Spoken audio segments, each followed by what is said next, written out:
बहुत बड़ा एक राज है इस खेजड़ी कटने से संबंधित, जो आज मैं मेरे समाज के अध्यक्ष के सामने खोलूंगा, मेरे समाज के सबसे बड़े संत के सामने खोलूंगा और मेरे आप सब लोगों के सामने खोलूंगा। वजह साफ है कि ये खेजड़ी क्यों कट रही है। ये एक एक खेजड़ी जो जंगल में लोगों के खेतों में खड़ी है, ये व्यवसायिक यानी पैसा कमाने के लिए काट। एक खेजड़ी का मोल 7,000 रुपए लगाया, 7,000 रुपए। ठेकेदार जो है वो सरकारी अफसर बना हुआ बैठा है। ऐसे ऐसे जीव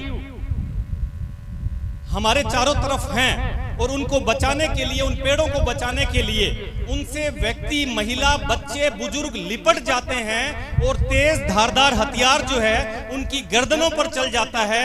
एक के बाद एक के बाद एक के बाद 363 शव वहां पर गिर जाते हैं और वो पेड़ों को बचा लेते हैं। और आज भारत सरकार हो, चाहे राजस्थान सरकार हो, चाहे विश्व का कोई सा देश हो, अमृता देवी और उसके जो साथी थे उसके बलिदान के आगे अपना सर झुकाते हैं। मैं आपको एक उदाहरण देता हूं और आने वाले वक्त में वो प्रकृति को बचाने के लिए सारी चीजें कर रहा है। देखिए, जीवों की बचाव के लिए, पेड़ों के बचाव के लिए बहुत से आंदोलन इस देश में हुए हैं। उनमें से एक ऐसा आंदोलन जब भी मैं उसको याद करता हूं तो न केवल मुझे विश्नोई होने पर गर्व होता है, बल्कि मनुष्य होने पर भी गर्व होता है कि ऐसे ऐसे जीव हमारे चारों तरफ हैं और उनको बचाने के लिए, उन पेड़ों को बचाने के लिए उनसे व्यक्ति, महिला, बच्चे, बुजुर्ग लिपट जाते हैं और तेज धारदार हथियार जो है उनकी गर्दनों पर चल जाता है। एक के बाद एक के बाद एक के बाद 363 शव वहां पर गिर जाते हैं और वो पेड़ों को बचा लेते हैं। और आज भारत सरकार हो, चाहे राजस्थान सरकार हो, चाहे विश्व का कोई सा देश हो, अमृता देवी और उसके जो साथी थे उसके बलिदान के आगे अपना सर झुकाते हैं। परंतु अब व्यवसायिक जमाना आ गया गुरुदेव, प्रधान जी, इतना व्यवसायिक आ गया कि खेजड़ी काटने के टेंडर होने लगे। मैं जो भी बात कहूंगा बड़ी जिम्मेवारी से कहूंगा, क्योंकि मैंने 17-18 साल पत्रकारिता की है, बड़ी ईमानदारी से की है। एक छींटा दाग का मेरे वस्त्रों पर नहीं लगा, मेरी शख्सियत पर नहीं लगा, जो मुझे जानता है। मैंने बहुत सी राजनीतिक घटनाओं को कवरेज किया है, बड़े बड़े लोगों के इंटरव्यू लिए हैं, बिल्कुल नहीं डरा, जो बात सच है उसको चलाया है। और मेरे समाज के बहुत से लोग मुझ पर नाज भी करते हैं, मेरे परिवार के लोग मुझ पर नाज भी करते हैं। मेरे बच्चों को ऐसी शिक्षा मिली है कि वो अपनी शिक्षा के भीतर जिले को टॉप कर रही है। ये मैं सब बातें इसलिए कह रहा हूं कि मेरे पास बहुत बड़ा एक राज है इस खेजड़ी कटने से संबंधित, जो आज मैं मेरे समाज के अध्यक्ष के सामने खोलूंगा, मेरे समाज के सबसे बड़े संत के सामने खोलूंगा और मेरे आप सब लोगों के सामने खोलूंगा। वजह साफ है कि ये खेजड़ी क्यों कट रही है। ये एक एक खेजड़ी जो जंगल में लोगों के खेतों में खड़ी है, ये व्यवसायिक यानी पैसा कमाने के लिए काट। एक खेजड़ी का मोल 7,000 रुपए लगाया, 7,000 रुपए। ठेकेदार जो है वो सरकारी अफसर बना हुआ बैठा है। मैं आपको एक उदाहरण देता हूं। कुछ माह पहले छतरगढ़ में एक सोलर प्लांट लगा, अक्का वाली डेर, यही थे देवीलाल जी। वहां पर 3,000 खेजड़ी के पेड़ काट दिए गए। 3,000 खाली बोलने के लिए नहीं है, हमने वहां जाकर गिने हैं, देखे हैं, अंदाजा लगाया है। कम से कम 3,000 खेजड़ी के पेड़ अक्का वाली की डेर में काट दिए गए।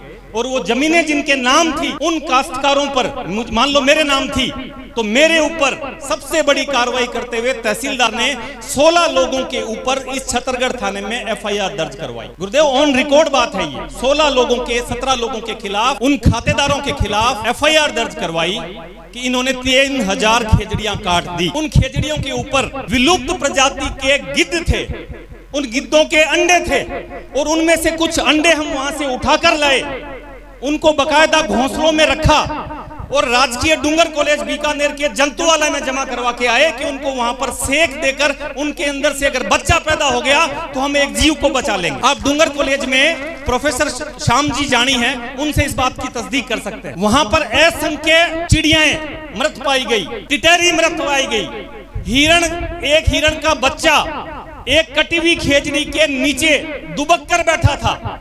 मुझे ऐसा लग रहा था कि वो बोल नहीं सकता, परंतु उसकी मां कट के वहां गिर गई। किसी के मन में कोई पीड़ा होगी इस तरह से। हिरण का बच्चा उस खेजड़ी, कटी हुई खेजड़ी की झाड़ियों में दुबका हुआ बैठा और वो ऐसा सोच रहा है कि मेरी मां कट गई और कट रही है।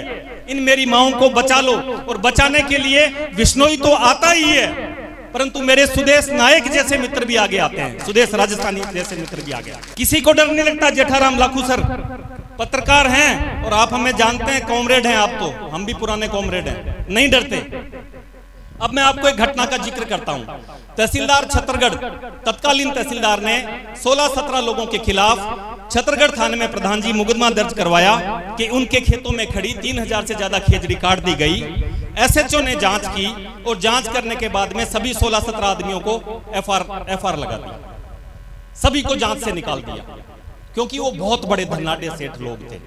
फंसाया किसको? ट्रैक्टर ट्रॉली लेकर जा रहे दो, जो उनको उठा के पिकअप में खेजड़ियों को बेचने के लिए जा रहे थे, आरे पे ले जा रहे थे, उन दो को अंदर डाल दिया, उनके ऊपर मुकदमा दर्ज कर लिया। उनको भी बचाया। उनको कैसे बचाया? कि वन विभाग को सूचना नहीं दी और उनके जो साधन हैं, उनके जो ट्रैक्टर ट्रॉली और पिकअप है, वो जब्त नहीं करवाए, वन विभाग का मुकदमा दर्ज नहीं करवाया। अंततः क्या होता है? वो समूचा मामला खत्म कर दिया गया। खत्म करने के बाद में न्यायपालिका हमारे यहां जिंदा है। उस न्यायपालिका ने इस एसएचओ को नोटिस दिया है कि आपने ये क्या कार्रवाई की है, और ये नोटिस अभी तक सार्वजनिक नहीं हुआ, अदरवाइज इसके ऊपर कार्रवाई और भी हो सकती थी।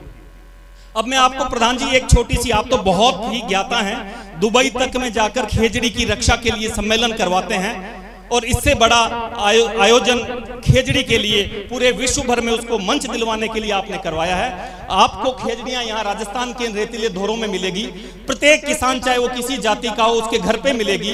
उसकी बकरी खेजड़ी से पेट भरती है, उसकी गाय खेजड़ी से पेट भरती है, उसके बच्चे सांगरियां खाकर खेजड़ी से पेट भरते हैं। और जब कोई आप जैसा विदेशी मेहमान, देसी मेहमान बाहर से आ जाए, तो हम काजू और किशमिश डाल के उस खेजड़ी की सांगरी खिलाकर अपने आप को धन्य पाते हैं कि हमने आज बहुत अच्छा भोजन जो है हमारे मेहमान को करवाया।